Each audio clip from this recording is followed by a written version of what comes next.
Guys, another menu is chicken with mushrooms. 2 daughters I have, 1 can each everyone, but I have cooked together with the chicken and soy sauce. My ingredients is only garlic, always garlic, onions, and pepper, powder pepper. A ver, this one. Yun lang. Yung lentejas, lalagyan ko siya ng ano, ng laurel, okas. Ano bang tawag ng okas ng laurel? I don't know if we have. Pag wala, never mind. Ah, yes. Good. Hindi ako pwedeng mawalan nito because my senyora and around Madrid, maraming mga trees ng laurel. Ayan o. Bango. Isa lang kasi malaki siya.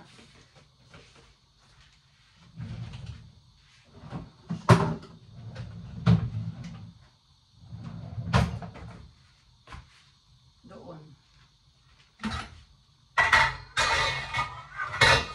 Sa lentejas yun. I'm preparing for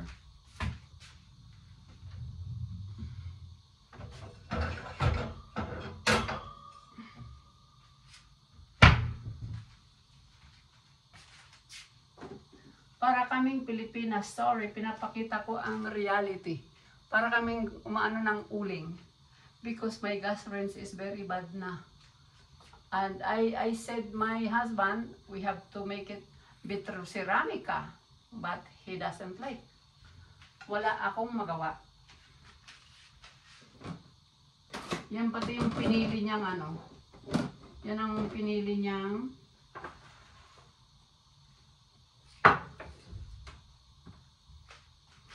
well, the mushroom I have to kular. Ano bang kular? Salain para matanggal yung ano niya. And have to wash. Ito oh, sa sala.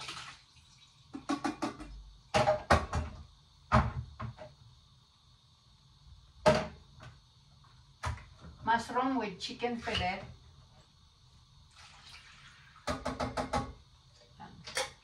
Namiss ng mga anak ko itong cooking ko. Kaya nag-request si Tisay. Nag-request siya. Yan o. Babanlawan guys. Lahat ng mga binibili sa bote, sa lata.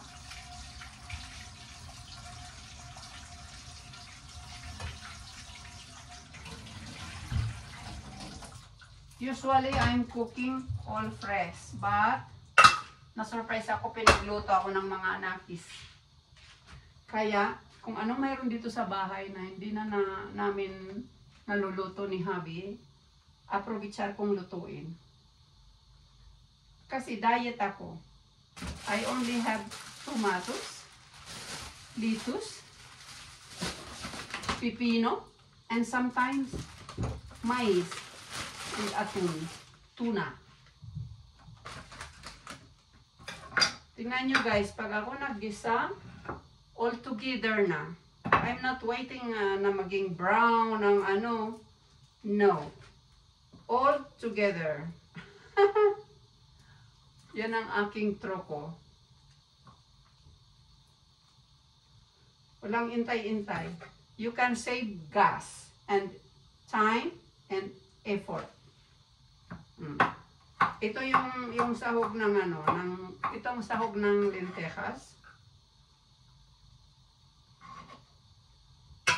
One small onion, 3 garlics.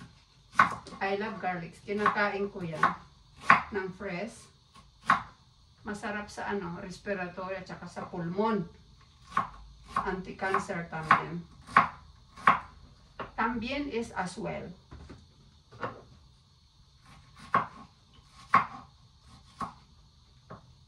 Tingnan nyo guys, oh. Halo-halo. Bawang. Halo-halo na yan.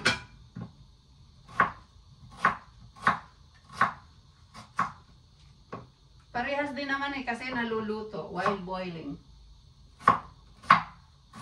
Mahirap din yung mga kain ng mga sunog, nakaka-cancer yun, guys. Pero sa Iran, ang kanin, they have 5 colors of rice. Red is cooked by cherries, and yellow, alam nyo na yun, parang paella. Red, yellow, and black with the squid, yung ano ng pusit, tinta, ink ng pusit. Black, no? And green. Green is herbal, herbs, mga herbs. Different types of herbs. Inaano nila, ginagrind ng mabuti, then, klaro, yung rice nagiging green na. And ang mga sahog, pork, beef, ano ba to? Yung lamb, ayun. Where is my chorizo? Tingnan nyo guys ha, itong sahog ng aking lenteja. Ito, lenteja. Lahat. In my kitchen, I love Caesar. There must be Caesar. Galit ako pag nawawala. Dalawa-dalawa na yan dyan.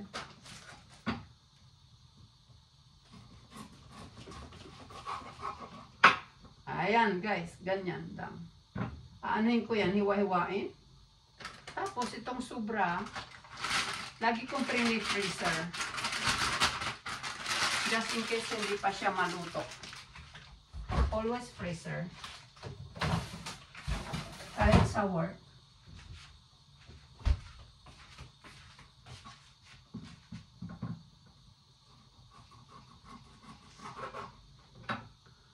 Ganyan, ang halo sa lentejas. Bilog yung chorizo. Ganyan. All together, gigisa ko all together. Then I put inside the lentejas. Just pakitan to tonterias. Wait the garlic to be brown. Wait the onions to be brown. No. Ang importante, luto. Importante, luto.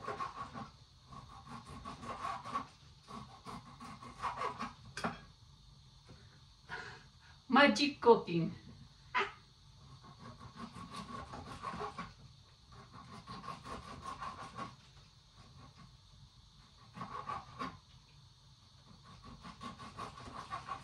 Okay guys, stop muna. This is the process of how to cook the lentejas ingredients.